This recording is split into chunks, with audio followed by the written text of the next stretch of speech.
Halo Pak dosen dan teman-teman, kami dari kelompok 1 dengan saya sendiri, Sarak Alfred Karim sebagai ketua kelompok dan kedua teman saya. Perkenalkan, nama saya Samuel Gabriel Jaga. Perkenalkan, nama saya Emil Junior Wanigeti. Kami akan mempresentasikan mengenai ekonomi, koperasi, dan usaha kecil menengah. Apa itu ekonomi? Ekonomi adalah ilmu yang mempelajari segala tingkah laku dan aktivitas manusia untuk mendapatkan sesuatu dengan sumber daya yang terbatas. Adapun beberapa menurut para ahli tentang ekonomi. Yang pertama yaitu menurut Alfred Mars. Pengertian ekonomi menurut Alfred Mars adalah ilmu yang mempelajari tindakan manusia secara perorangan pun kolektif dan kaitannya dalam penggunaan barang-barang material. Yang kedua menurut M. Manulang. Pengertian ekonomi adalah ilmu yang mempelajari bagaimana memenuhi keinginan manusia atau masyarakat demi tercapainya kemakmuran atau kondisi di mana manusia bisa memenuhi kebutuhannya, baik dalam bentuk barang maupun jasa. Tujuan ekonomi. Tujuan utama kegiatan ekonomi adalah untuk memenuhi kebutuhan hidup manusia. Kebutuhan tersebut digunakan untuk saat ini dan masa yang akan datang. Ketika seseorang bekerja dan mendapatkan uang, dia dapat memenuhi kebutuhan keluarganya. Ya, Pak dosen dan teman-teman, berikut ini saya akan menampilkan sedikit video yang berkaitan dengan ekonomi. Wabarakatuh. Hai sobat semuanya, jumpa lagi di channel M3 House. Di video pembelajaran kali ini, kita akan membahas tentang beragam kegiatan ekonomi. Apakah teman-teman sudah tahu apa sih kegiatan ekonomi itu? Ya, kegiatan ekonomi itu dibagi menjadi 3, yaitu kegiatan produksi, distribusi, dan konsumsi. Yuk, kita pelajari lebih lanjut. Kegiatan ekonomi adalah kegiatan manusia untuk memenuhi kebutuhan hidupnya. Kegiatan ekonomi ini berhubungan dengan beragam pekerjaan manusia.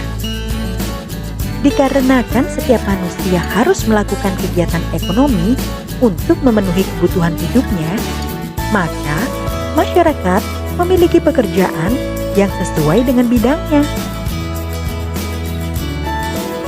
Mari kita bahas 3 jenis kegiatan ekonomi. Pertama, kegiatan produksi. Kegiatan produksi ini dibagi menjadi 2, yaitu kegiatan menghasilkan barang dan kegiatan menghasilkan jasa. Kegiatan yang menghasilkan barang adalah kegiatan yang berupa jenis pekerjaan masyarakat yang dapat menghasilkan atau menciptakan barang. Contohnya adalah petani. Petani bercocok tanam untuk menghasilkan padi. Peternak. Peternak merawat hewan supaya dapat menghasilkan daging, susu, dan juga telur. Sedangkan pekerjaan yang menghasilkan jasa adalah jenis pekerjaan masyarakat yang tidak menghasilkan barang, namun sangat bermanfaat bagi orang lain. Contohnya adalah dokter. Dokter sangat berjasa dalam mengobati orang yang sakit. Guru. Guru juga merupakan pekerjaan yang berjasa dalam mengajar dan mendidik para siswa. Orang yang melakukan kegiatan produksi atau yang menghasilkan barang atau jasa disebut sebagai produsen. Kegiatan ekonomi yang kedua adalah kegiatan distribusi. Kegiatan mendistribusikan barang dan jasa adalah kegiatan menyalurkan barang atau jasa dari produsen kepada konsumen. Contohnya adalah berdagang atau berjualan. Orang yang bekerja mendistribusikan barang dan jasa disebut sebagai distributor.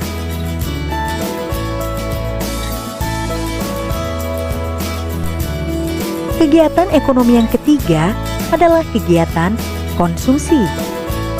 Kegiatan konsumsi adalah kegiatan memakai atau menggunakan barang serta jasa.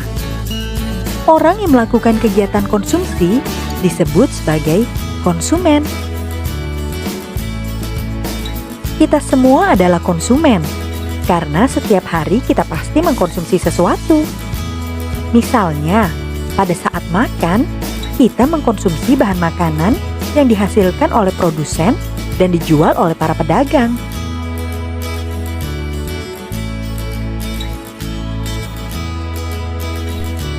Berikutnya kita akan membahas lebih dalam tentang macam-macam bidang ekonomi yang berhubungan dengan kegiatan produksi. Yang pertama adalah bidang pertanian. Pertanian ini dibedakan menjadi dua, yaitu pertanian palawija dan pertanian hortikultura. Pertanian palawija adalah pertanian yang menanam beragam kacang-kacangan dan juga kedelai. Sedangkan pertanian hortikultura yaitu pertanian yang menanam beragam jenis sayuran serta buah-buahan. Kedua adalah bidang perkebunan. Bidang perkebunan biasanya berada di daerah dataran tinggi. Contohnya adalah perkebunan kopi dan perkebunan teh. Ketiga adalah bidang kehutanan. Bidang kehutanan biasanya berhubungan dengan pepohonan besar seperti jati, mahoni, dan pinus.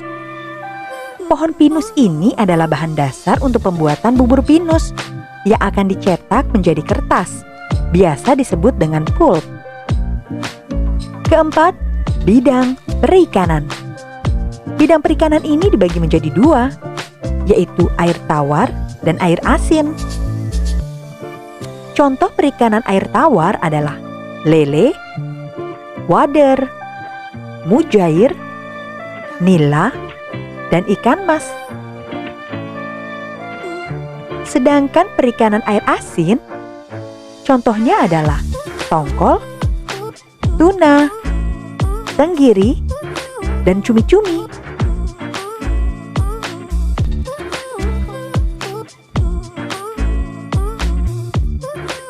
Kelima adalah bidang peternakan. Contoh hewan yang diternakan adalah ayam, sapi, kambing, domba, dan bebek.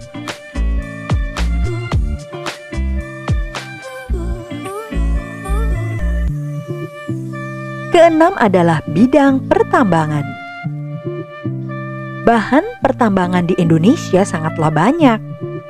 Contohnya adalah emas, minyak bumi, baja, nikel, dan lainnya. Ketujuh adalah bidang industri. Bidang industri ini dibagi menjadi tiga. Industri kecil, industri menengah, dan industri besar. Contoh industri kecil adalah industri yang hanya memerlukan modal kecil, seperti industri pembuatan tempe dan tahu. Industri menengah. Industri menengah adalah industri yang membutuhkan modal sedang. Contohnya adalah pabrik tas. Sedangkan industri besar adalah industri yang membutuhkan modal yang sangat besar. Contohnya adalah PT Dirgantara, yaitu perusahaan yang membuat pesawat terbang. 8. Bidang jasa dan pelayanan. Bidang jasa dan pelayanan adalah bidang ekonomi yang berhubungan dengan produksi yang tidak menghasilkan barang, namun menghasilkan jasa. Contohnya adalah travel kendaraan, rental pengetikan, salon, dan lain sebagainya.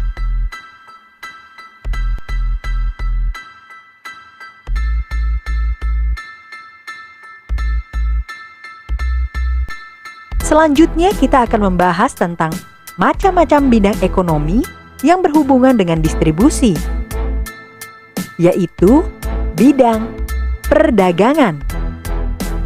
Contoh bidang perdagangan adalah pasar tradisional dan pasar modern.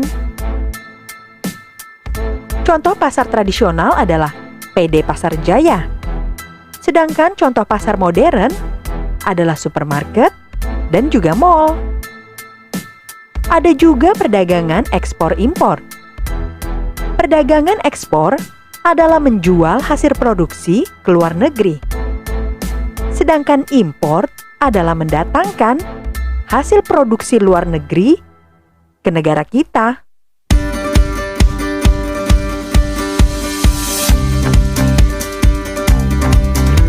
Demikianlah pembahasan tentang beragam kegiatan ekonomi. Semoga bermanfaat ya. Sampai jumpa lagi di video-video Entry House selanjutnya. Dadah. Wassalamualaikum warahmatullahi wabarakatuh.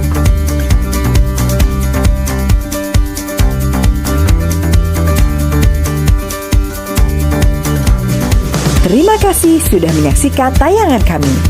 Jika dirasa bermanfaat, silakan like, share, dan subscribe ya. Sehingga kalian akan selalu mendapatkan info terbaru video-video bermanfaat berikutnya.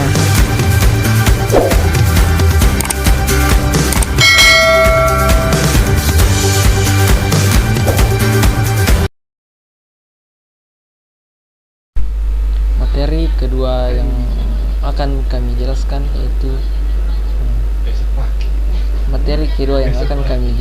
yaitu koperasi.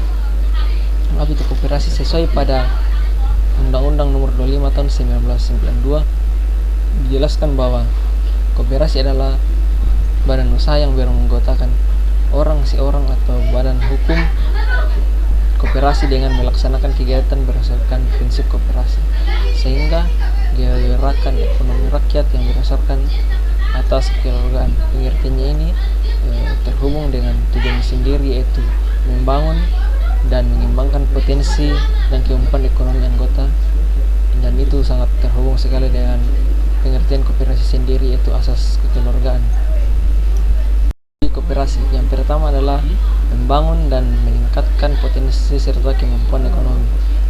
Ekonomi yang dimaksud ini adalah ekonomi setiap anggota yang ada di dalamnya.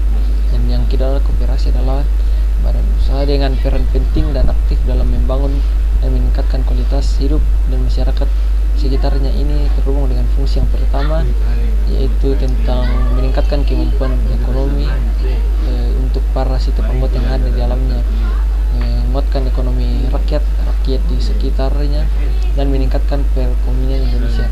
Dengan meningkatnya perekonomian rakyat sendiri akan meningkatkan perekonomian Indonesia juga. Dan yang selanjutnya adalah jenis-jenis koperasi menurut Undang-Undang Dasar. Yang pertama adalah koperasi primer, dan yang kedua koperasi sekunder, yang ketiga koperasi produsen, yang keempat koperasi konsumen, dan kelima koperasi jasa. Selanjutnya kami akan menampilkan video yang berkaitan tentang koperasi, dan ini adalah videonya.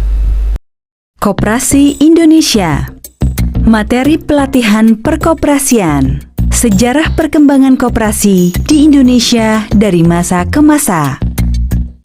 Sejarah lahirnya koperasi dan perkembangan koperasi dunia pada abad 18. Inggris disebutkan dalam beberapa literatur sebagai tempat lahirnya koperasi. Sejak tahun 1700-an, di Inggris mulai tumbuh organisasi yang bersifat tolong-menolong. Salah satu organisasi tolong-menolong tersebut adalah The Friendly Societies Act yang berdiri pada tahun 1793. Awalnya The Friendly Societies Act merupakan organisasi yang bergerak di bidang sosial. Namun, kegiatan The Friendly Societies Act berkembang menjadi organisasi yang bergerak di bidang ekonomi. Kegiatan ekonomi yang dilakukan oleh The Friendly Societies Act bertujuan untuk menghadapi tengkulak dan melindungi anggotanya dari toko-toko yang menjual barang dengan harga mahal dan kualitas buruk. Setelah berdirinya The Friendly Societies Act, tercatat tidak kurang 7.200 perkumpulan sosial serupa yang terdaftar.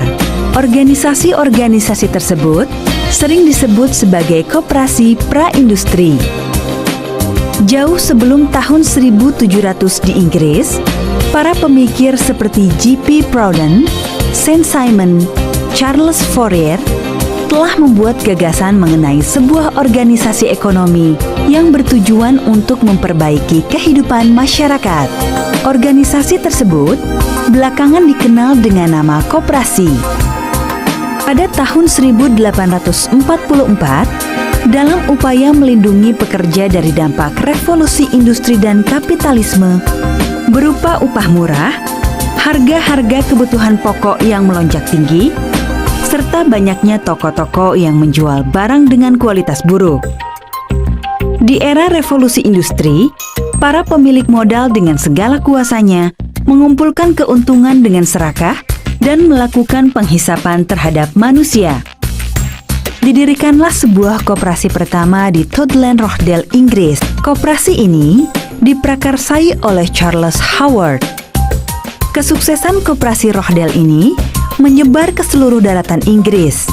Sampai dengan tahun 1852, terdapat sekitar 100 koperasi di seluruh wilayah Inggris.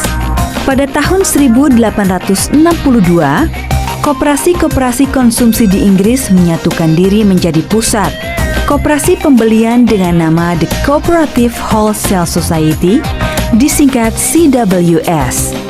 Pada tahun 1945, CWS telah memiliki 200 buah pabrik dan tempat usaha dengan 9.000 pekerja yang perputaran modalnya mencapai 55 juta pound sterling. Sedangkan pada tahun 1950, jumlah anggota koperasi di seluruh wilayah Inggris telah berjumlah lebih dari 11 juta orang dari sekitar 50 juta orang penduduk Inggris. Melihat kesuksesan di Inggris, konsep koperasi meluas ke wilayah lain di Eropa, salah satunya yakni Prancis.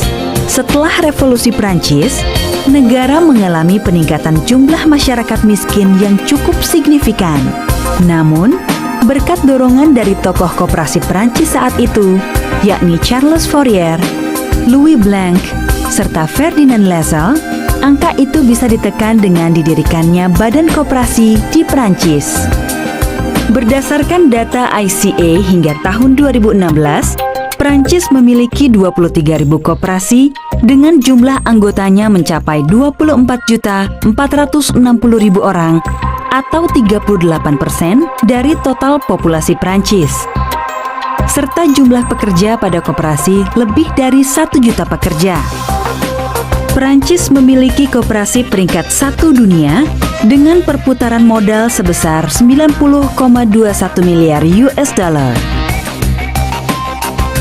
Saat koperasi di Inggris dan Prancis telah mencapai kemajuan, koperasi di Jerman mulai mengikuti jejak mereka. Muncul seorang pelopor koperasi lainnya yang bernama F.W. Raiffeisen di Jerman. Beliau merupakan wali kota Flammersfilde pada tahun 1848. Raiffeisen menganjurkan agar kaum petani menyatukan diri dalam perkumpulan simpan pinjam. Tidak hanya Raiffeisen, seorang pelopor koperasi lain muncul. Ialah H. Scholes, seorang hakim di kota Delis yang juga memperakasai terbentuknya koperasi simpan pinjam di kota tersebut. Kesuksesan koperasi di Eropa mengakibatkan koperasi juga menyebar keluar daratan Eropa, di antaranya menyebar ke Amerika dan Asia, termasuk Indonesia. Penyebaran koperasi dan semangat berkoperasi dengan cepat menyebar ke antero dunia disebabkan karena kesuksesan koperasi di Inggris yang telah mampu memperbaiki kesukaran hidup masyarakat, khususnya anggota koperasi. Karena itulah, koperasi dianggap sebagai solusi alternatif dalam upaya mewujudkan kesejahteraan masyarakat serta solusi dari permasalahan ekonomi. Persoalan ekonomi tersebut diantaranya barang-barang kebutuhan pokok yang mahal, akses jual beli komoditas atau barang yang sulit, akses memperoleh pekerjaan dan permasalahan lainnya. Kesukaran-kesukaran tersebut mengakibatkan timbulnya naluri untuk bersama-sama mencari jalan keluar dengan berkoperasi. Sejarah lahirnya koperasi di Indonesia. Keberadaan koperasi di Indonesia dalam beberapa literatur mencatat mengenai sejarah koperasi di Indonesia. Salah satunya dari Baharudin Lopa yang menyebutkan bahwa praktek usaha bersama ala koperasi saat ini sudah lama dikenal dan dilaksanakan di tengah-tengah masyarakat Wajo, Sopeng, Bone, dan Mandar. Di Indonesia, sudah cukup lama dikenal istilah gugur gunung, kerja bakti, gotong royong, arisan, sinoman, dan sebagainya. Koperasi sosial sudah lama dikenal di Indonesia sebelum koperasi ekonomi masuk dari Eropa ke Indonesia. Embrio koperasi sebagai suatu organisasi yang terlembagakan tumbuh di Purwokerto sejak tahun 1896 yang dibidani oleh seorang patih Purwokerto Jawa Tengah, yaitu R. Arya Wiryaatmaja. Patih R. Arya Wiryaatmaja pada saat itu tidak tahan melihat nasib para priai atau pegawai negeri saat itu dalam mengatasi ekonominya sehari-hari yang banyak terjerat lintah darat. Berdasarkan pemikiran itulah, Patih Purwokerto bersama dengan asisten residen Banyumas, E. Seaberg, pada tanggal 16 Desember 1885 mendirikan Bank Bantuan dan Simpanan bagi para pegawai pemerintah atau pamong praja atau priai di Purwokerto, the Purwokertoshe Holt and Spark Bank der Inlanderhoofden. Bank tersebut bergiat mengajak para pegawai pemerintah untuk rajin menabungkan sebagian dari penghasilannya ke bank. Kemudian bank memberikan pinjaman kepada mereka di saat mereka memerlukan, dengan bunga yang relatif lebih rendah dibandingkan dengan bunga yang dikenakan oleh para rentenir pada saat itu. Upaya yang dilakukan oleh Patih Purwokerto mengilhami asisten residen Purwokerto, The Wolf van Westerode, yang menggantikan E. Seaberg pada tahun 1898. Pada saat The Wolf van Westerode cuti pulang ke negeri Belanda, ia sempat menyaksikan bertumbuhnya koperasi-koperasi simpan pinjam ala Raiffeisen maupun ala Schultz-Delis. Bentuk bank tersebut kemudian dikembangkan lagi lebih lanjut oleh The Wolf dengan memperluas pelayanan kepada petani dengan nama The Purwokertoshe Holdspar and Lensbos Credit Card. Perintisan Patih Arya Wiryaatmaja, E. Seaberg, dan Westerode di kawasan Purwokerto memang belum dinamakan koperasi. Namun dalam pengelolaannya sehari-hari, bank tersebut telah memancarkan secara jelas semangat kebersamaan, semangat tolong-menolong, semangat untuk maju bersama, semangat dari oleh untuk bersama, yang sebenarnya semangat tersebut merupakan jiwa dan ruh koperasi. Titik awal perkembangan perkoperasian di bumi Nusantara bertepatan dengan berdirinya Perkumpulan Budi Utomo pada tahun 1908. Para tokoh Budi Utomo mendirikan koperasi rumah tangga atau konsumsi. Selain itu, Sutomo dan Gunawan Mangunkusumo menjadi pelopor dalam pembentukan koperasi industri kecil dan kerajinan. Putusan Kongres Budi Utomo di Yogyakarta mendukung gerakan koperasi. Adapun butir putusannya adalah 1. Memperbaiki dan meningkatkan kecerdasan rakyat melalui bidang pendidikan. 2. Memperbaiki dan meningkatkan kesejahteraan rakyat melalui koperasi. Setelah berdirinya koperasi yang digagas oleh para tokoh Budi Utomo, Kemudian disusul dengan berdirinya Toko-Toko Adil pada tahun 1913 oleh tokoh-tokoh Serikat Dagang Islam, Sarekat Islam, dan tokoh-tokoh pergerakan nasional lainnya seperti dari PNI, Partindo, Parindra, dan sebagainya di awal tahun 1900-an. Pada masa-masa tersebut, juga konon mulai berdiri koperasi di kalangan para santri, koperasi pondok pesantren yang didorong oleh para kiai. Kehadiran Toko Adil dan koperasi yang digagas Budi Utomo merupakan bentuk perlawanan dan perlindungan masyarakat dari sulitnya ekonomi pada saat itu. Masyarakat Indonesia lebih banyak diposisikan sebagai budak dan buruh. Sangat sulit bagi masyarakat Indonesia menjadi pengusaha yang mampu bertahan dan berkembang. Hanya pengusaha yang dekat dan mendukung Belanda lah yang akan mendapatkan akses ekonomi. Pada tahun 1942, negara Jepang menduduki Indonesia. Jepang mendirikan koperasi yang diberi nama Koperasi Kumiai. Namun, Koperasi Kumiai berbeda dengan koperasi yang sebelumnya pernah ada di Indonesia. Alih-alih membantu warga kelas bawah, koperasi ini justru malah bertujuan untuk menyokong pangan dan persenjataan Jepang dalam berperang. Koperasi pada era awal kemerdekaan. Para pendiri bangsa menyadari bahwa dampak dari kapitalisme dan imperialisme yang dibawa oleh para penjajah sangat buruk bagi perekonomian rakyat Indonesia. Pada sidang BPUPKI tanggal 29 Mei hingga 1 Juni 1945, para pendiri bangsa menyampaikan gagasannya mengenai kesejahteraan dan keadilan, di antaranya Muhammad Yamin, Soekarno maupun Muhammad Hatta. Soekarno menyampaikan visi emansipasinya, bahwa tidak ada kemiskinan di dalam Indonesia merdeka. Begitupun Hatta yang menyampaikan demokrasi yang hanya membawa persamaan politik tidak sesuai dengan cita-cita perjuangan Indonesia. Jalan tengah yang sesuai dengan bangsa Indonesia, yaitu sistem ekonomi kekeluargaan atau sistem ekonomi Pancasila. Sistem ekonomi tersebut dipercaya menjadikan bangsa Indonesia memiliki kultur sosial ekonomi yang sesuai dengan jati diri bangsa. Sistem ekonomi Pancasila merupakan suatu jalan bagi bangsa Indonesia untuk menciptakan masyarakat adil dan makmur. Pemikiran Hatta mengenai cocoknya koperasi diterapkan sebagai soko guru perekonomian Indonesia merdeka didasarkan pada studi yang dilakukan Hatta ke Skandinavia pada tahun 1925 atas tugas dari Perhimpunan Indonesia di Belanda. Hatta melihat bahwa negara-negara Skandinavia memiliki perekonomian yang makmur karena perekonomiannya didasarkan pada koperasi. Kemudian Hatta berkesimpulan, koperasi sebagai organisasi ekonomi di negara Skandinavia akan relevan bila diterapkan di Indonesia yang sudah memiliki koperasi dalam artian sosial.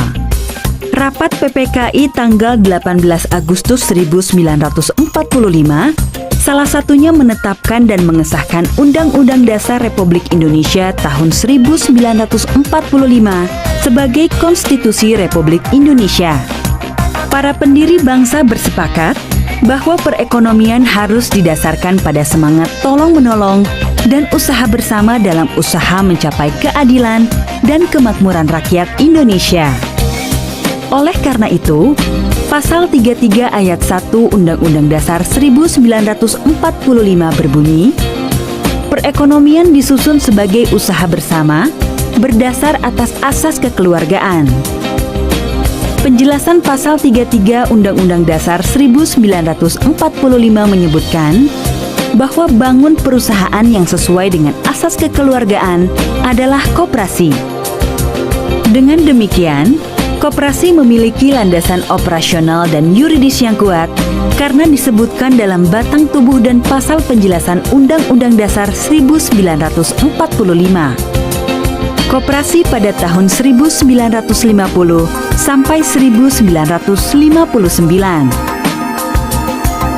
Gelora semangat kemerdekaan menjadi magnet bagi para penggiat koperasi untuk melakukan gerakan koperasi Indonesia. Dipelopori oleh Gerakan Koperasi Jawa Barat, menggelar Kongres Koperasi Indonesia I di Tasikmalaya pada tanggal 11 hingga 14 Juli 1947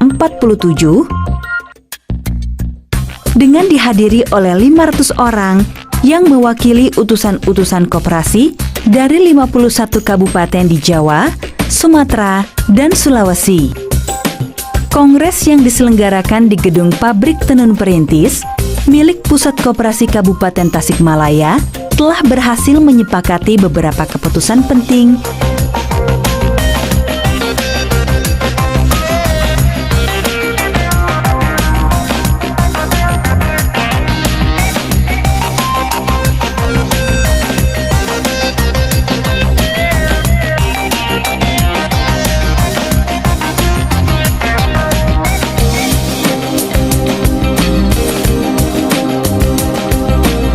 Gerakan koperasi sejak tahun 1950 sangat berkaitan erat dengan suasana politik negara yang di bawah naungan Undang-Undang Dasar Sementara 1950. Perkembangan koperasi antara tahun 1950 hingga 1960 mengalami kemajuan sangat pesat. Tercatat pada tahun 1959 ada 16.601 koperasi dibandingkan dengan jumlah koperasi pada tahun 1950 yang hanya ada 1.155 buah. Pada tanggal 15 hingga 17 Juli 1953 di Bandung, dilangsungkan Kongres Kedua Koperasi Seluruh Indonesia dan dihadiri oleh 83 pusat dan gabungan koperasi. Peraturan-peraturan tentang perkoperasian sebelum tahun 1966. Pada tanggal 27 Oktober 1958, pemerintah menerbitkan Undang-Undang Nomor 79 Tahun 1958 tentang Perkumpulan Koperasi. Undang-undang tersebut merupakan undang-undang koperasi pertama yang dibuat oleh bangsa Indonesia pasca kemerdekaan.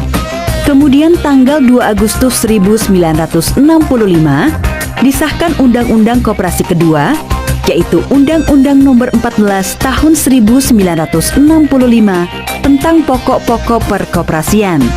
Undang-Undang Nomor 14 Tahun 1965 menggantikan Undang-Undang Nomor 79 Tahun 1958. Koperasi pada tahun 1966 sampai 1998. Perkembangan koperasi tahun 1966 ditetapkannya TAP MPRS nomor 23/MPRS/1966 tentang pembaharuan kebijaksanaan landasan ekonomi, keuangan, dan pembangunan yang merupakan salah satu dasar hukum pelaksanaan gerakan koperasi yang berdasarkan Pancasila dan Undang-Undang Dasar 1945. Selain itu, pada tahun 1967 disahkan Undang-Undang Nomor 12 Tahun 1967 tentang pokok-pokok perkoperasian sebagai pengganti dari Undang-Undang Nomor 14 Tahun 1965. Dalam rentang waktu 1969 hingga 1970, koperasi telah siap memasuki tahap-tahap pembangunan 5 tahun pertama. Dalam tahap pembangunan 5 tahun pertama ini, pemerintah telah mendirikan 1. Pusat Latihan Penataran Koperasi atau Puslat Penkop di Jakarta. 2. Balai Latihan Perkoperasian atau Balatkop di setiap provinsi sebagai tempat pendidikan dan latihan keterampilan bagi para anggota koperasi, pengurus, badan pemeriksa, manajer koperasi, karyawan, dan bahkan terhadap calon-calon anggota koperasi pun dapat mengikuti pendidikan dan latihan yang diselenggarakan oleh Balatkop ini. 3.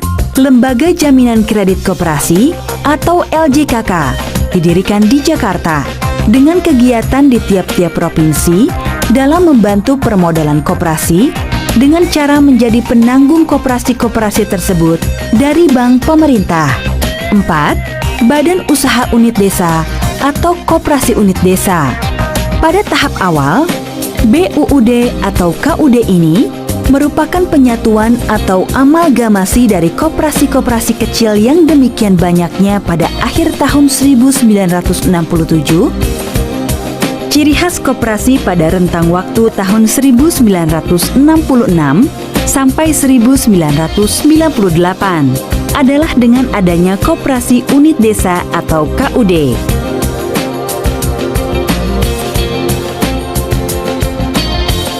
Koperasi sejak tahun 1998, era reformasi yang dimulai pada tahun 1998 membawa dampak pada koperasi Indonesia untuk melakukan konsolidasi keuangan, percepatan penggunaan informasi, dan teknologi. Selain itu, era reformasi telah membuahkan amandemen Undang-Undang Dasar 1945. Setelah lama tidak diselenggarakan, Gerakan Koperasi Indonesia yang diwakili oleh Dewan Koperasi Indonesia kembali menyelenggarakan Kongres Koperasi. Kongres Koperasi 3 diselenggarakan di Makassar pada tahun 2017. Perkembangan koperasi dunia di era globalisasi. Perkembangan koperasi di dunia semakin pesat. Dalam suasana yang demikian, diperlukan suatu pengukuhan secara global mengenai prinsip koperasi sebagai jati diri dan ciri dari koperasi. Oleh karena itu, International Cooperative Alliance menetapkan 7 prinsip koperasi. Perkembangan yang baik menyebabkan koperasi diakui keberadaannya dan direkomendasikan oleh Perserikatan Bangsa-Bangsa untuk diterapkan di penjuru dunia.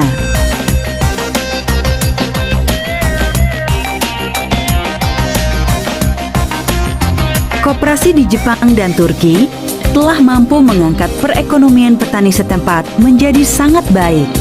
Koperasi keuangan di Belanda telah menjelma menjadi bank berkelas internasional.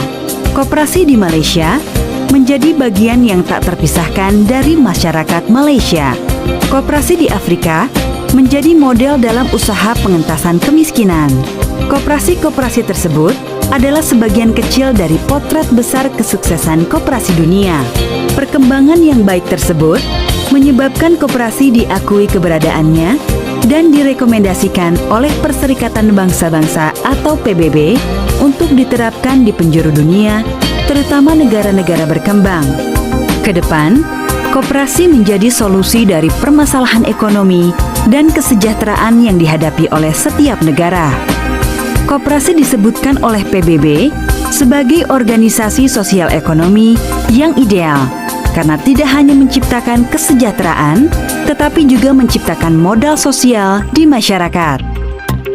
Keidealan secara ekonomi disebabkan karena koperasi menjadikan anggotanya sebagai produsen, konsumen, dan sekaligus sebagai pemilik dan pengguna jasa. Selain itu, organisasi koperasi berpegang pada prinsip-prinsip koperasi yang menjadikannya organisasi ekonomi yang ideal. Modal sosial atau social capital, sebagaimana disebutkan oleh PBB, merupakan dasar dari membangun suatu negara yang kuat, modern, maju, serta sejahtera. Koperasi dianggap ideal karena koperasi menjadikan anggotanya sebagai produsen, konsumen, dan sekaligus sebagai pemilik dan pengguna jasa. Di dekade ke-7 Republik Indonesia Merdeka, kemakmuran belum menyentuh seluruh masyarakat Indonesia. Cita-cita untuk mewujudkan rakyat Indonesia yang adil dan makmur dalam naungan Negara Kesatuan Republik Indonesia melalui cara menjadikan koperasi sebagai sokoguru perekonomian nasional yang dilandaskan pada pasal 33 Undang-Undang Dasar 1945 semakin relevan di era globalisasi saat ini. Pemikiran Bung Hatta 50 tahun silam terkait koperasi sebagai upaya memakmurkan rakyat dan memperbaiki kehidupan rakyat telah terbukti di berbagai negara. Koperasi di berbagai negara telah mampu membawa kesejahteraan bagi anggota dan masyarakatnya. Selain itu, berdasarkan catatan ICA, hanya koperasilah yang terus tumbuh dan bertahan di tengah perekonomian dunia yang tengah lesu dan krisis.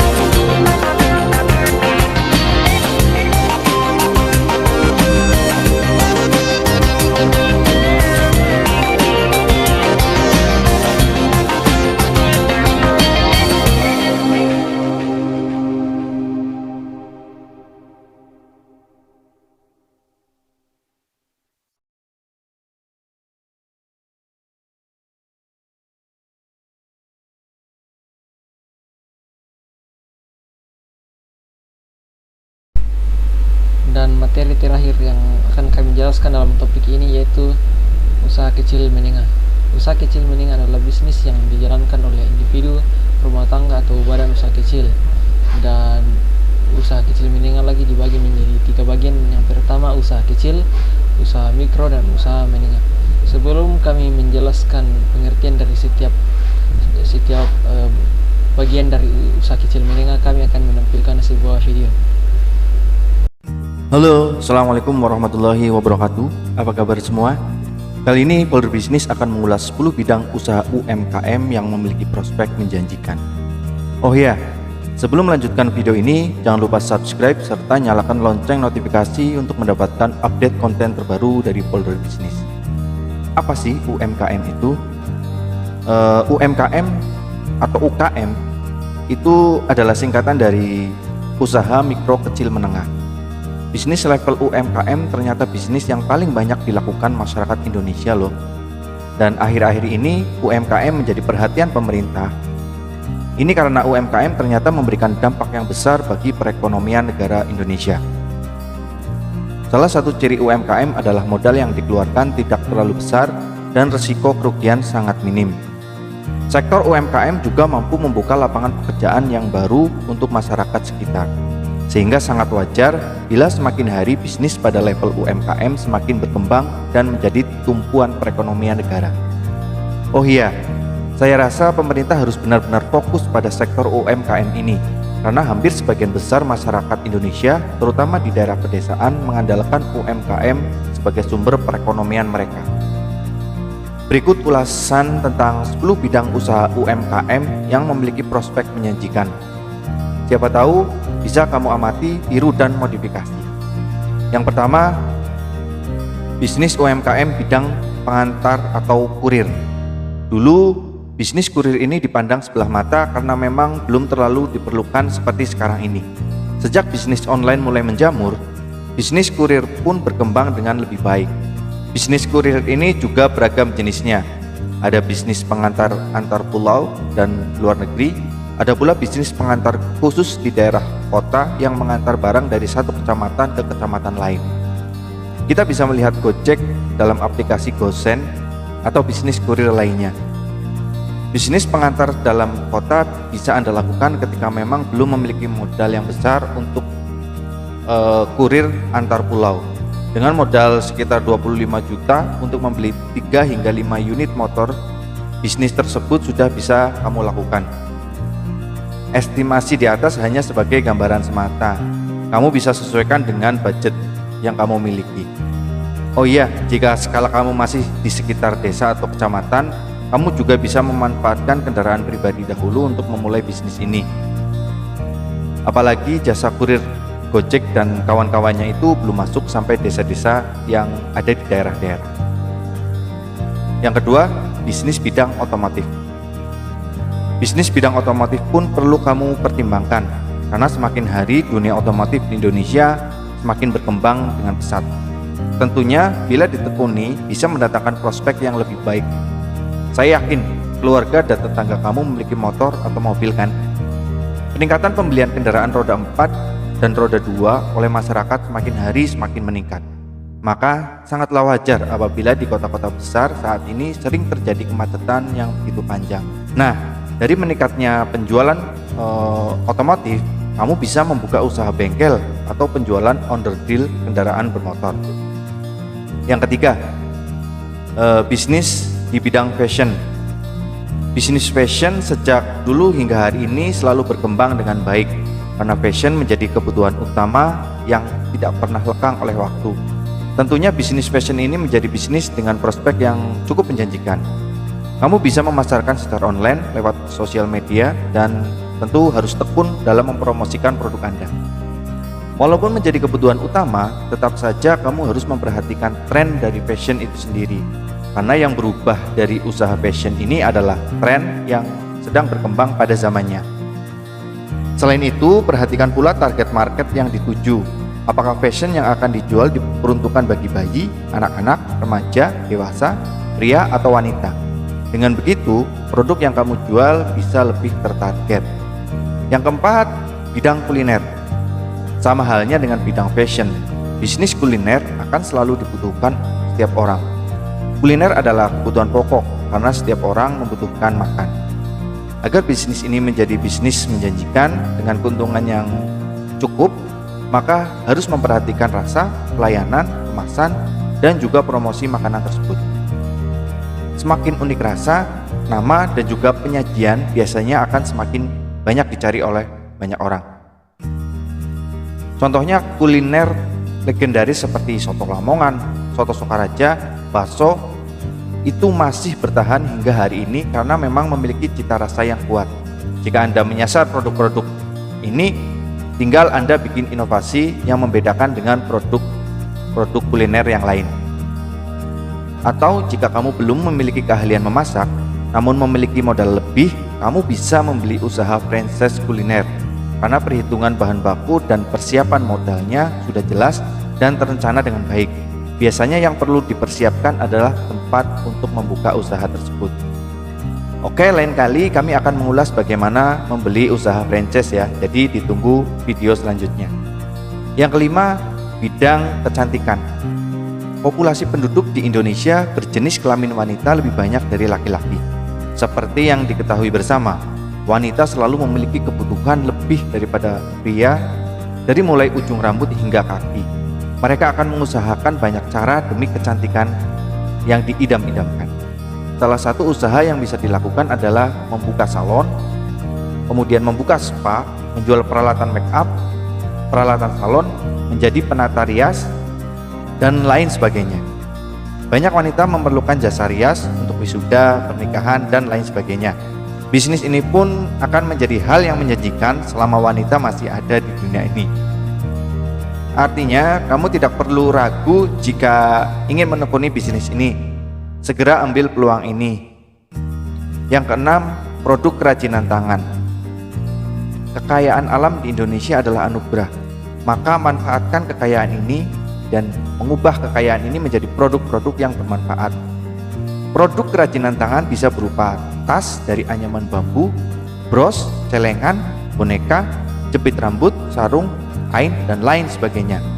Produk tersebut memang sudah ada sejak dulu. Biasanya mereka memasarkan produk tersebut ke toko-toko besar yang menjual produk serupa. Anda bisa memasarkan lewat toko online dengan membuka akun di marketplace atau media sosial. Dengan semakin dikenalnya produk kreatif yang kamu buat, maka semakin banyak pula keuntungan yang bisa Anda peroleh. Kemudian yang ketujuh, bisnis di bidang tour dan travel. Kamu bisa mencoba bidang tour dan travel. Seperti yang diketahui bersama, wisata saat ini sudah menjadi kebutuhan setiap orang. Seiring dengan berjalannya waktu, banyak tempat wisata baru bermunculan dan selalu ramai. Sayangnya, tempat destinasi baru tersebut belum terpromosikan dengan baik. Maka kamu bisa mengambil peluang tersebut dengan membuat usaha tour dan travel. Membuka usaha ini bisa dimulai dengan memasarkan kepada sekolah-sekolah yang ada di daerah kamu. Karena di sekolah biasanya memiliki program studi tour ke beberapa tempat penting yang ada di Indonesia. Selain sekolah, bisa pula memasarkan kepada organisasi yang berada di bawah pemerintah ataupun kantor-kantor swasta. Jangan lupa pula ketika membuka usaha ini, kenyamanan dan pelayanan terbaik sangat diperlukan agar mereka bisa menggunakan jasa kamu lagi di lain waktu. Yang kedelapan, bidang agribisnis. Bidang ini bisa meliputi bidang peternakan dan pertanian. Seperti yang kita ketahui bersama, Indonesia memiliki kekayaan alam yang berlimpah. kita bisa menjadikan ini sebagai mata pencaharian dan bisnis yang menjanjikan. Bisnis ini umumnya masih digeluti oleh orang tua. Sedikit sekali anak muda yang mau terjun pada sektor ini. Padahal dalam pengembangannya diperlukan anak muda yang kerap memiliki ide-ide kreatif serta inovatif. Jenis agribisnis seperti menjual sayur organik, budidaya tanaman rempah, jual ayam potong, jual telur ayam, usaha ternak sapi, budidaya tanaman obat, dan lain sebagainya. Yang kesembilan, bidang pendidikan. Kamu yang ingin membuka bisnis UMKM dalam bidang pendidikan tidak perlu mengeluarkan modal yang terlalu besar, karena kemampuan utama yang diperlukan adalah cara mengajar. Berkaitan dengan pendidikan pasti tidak jauh dengan dunia mengajar, bukan? Dan hal tersebut bisa dijadikan lahan bisnis yang bermanfaat untuk diri sendiri maupun orang lain. Misalnya membuka les privat atau bimbingan belajar. Bisa untuk anak pra-SD yang biasanya membutuhkan les baca dan berhitung. Bisa pula membuka les bahasa asing, les untuk ujian nasional SD, SMP, SMA maupun perguruan tinggi.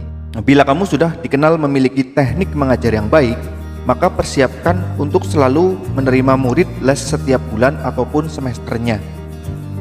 Tempat belajar biasanya dengan mengunjungi rumah mereka atau bisa dengan menyulap ruangan yang kamu miliki dan dijadikan tempat mengajar.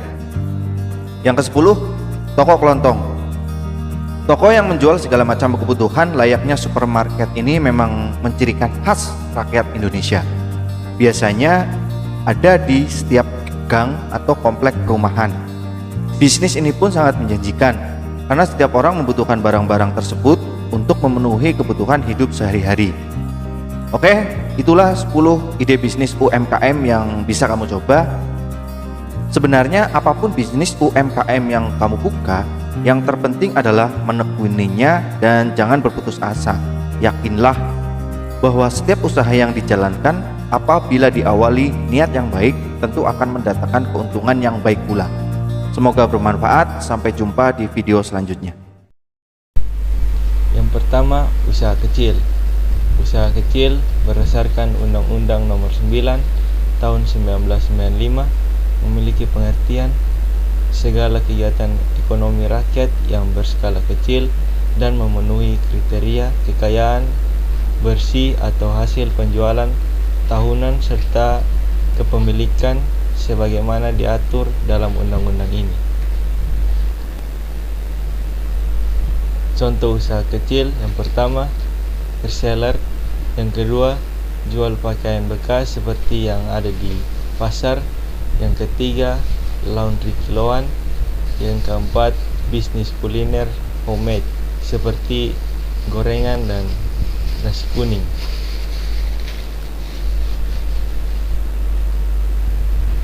Kedua, usaha mikro. Usaha mikro adalah jenis usaha yang dimiliki oleh perorangan di mana total aset yang dimiliki maksimal sebesar 50 juta. Jumlah aset tersebut belum termasuk tanah ataupun bangunan yang dijadikan sebagai tempat usaha. Sementara itu, kriteria usaha mikro adalah usaha yang memiliki omset seandar 300 juta per tahunnya. Contoh-contoh usaha mikro. Yang pertama, usaha kue tradisional yang biasanya dijadikan oleh-oleh oleh para turis untuk dibawa ke daerah atau negara mereka masing-masing. Yang kedua, usaha keramik. Dan yang terakhir, sablon. Yang ketiga, usaha menengah. Usaha menengah adalah usaha dalam ekonomi produktif dan bukan merupakan cabang atau anak usaha dari perusahaan pusat serta menjadi bagian secara langsung maupun tak langsung terhadap usaha kecil atau usaha besar dengan total kekayaan bersihnya sesuai yang sudah diatur dengan peraturan perundang-undangan. Contoh-contoh usaha menengah. Yang pertama, kuliner. Yang kedua, perlengkapan bayi. Yang ketiga, fashion. Ya, Pak dosen dan teman-teman, sekian dari presentasi kami.